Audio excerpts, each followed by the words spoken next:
And now I'd like to introduce Vice Chairman of the House Republican Conference, Mike Johnson. Thanks, Lauren. The Disinformation Governance Board is just a surreal idea. And you've heard it described as Orwellian, you've heard it described as dystopian. Let's just put it very clearly, very bluntly, it's unconstitutional. There's a reason that we all jumped immediately upon the announcement of this to file legislation to defund it. I filed a bill, Lauren filed a bill, August did. The entire conference was up in arms because this is un-American. Listen, in America, we are unique. We don't trust government bureaucrats, government officials to determine what is true and acceptable speech. That is an anti-American idea.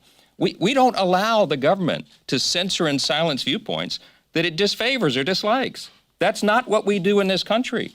I spent 20 years in federal courts before I got to Congress. I was a First Amendment litigator. We would go to court routinely and challenge local officials, on rare occasions state officials. They would try to censor and silence viewpoints they disagreed with.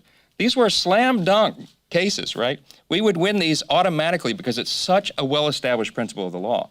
This thing is blatantly, I believe, the idea itself on its face is blatantly unconstitutional. That's why it needs to be defunded. We have no confidence whatsoever that President Biden or the Democrats in charge of Congress are going to dismantle this thing. They should. We're going to do our best to defund it.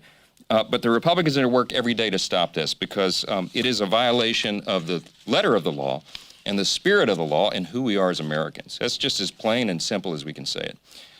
I'll turn it back over to Lauren. Thank you. Thank you very much, Mr. Johnson. And now I'd like to introduce the chairman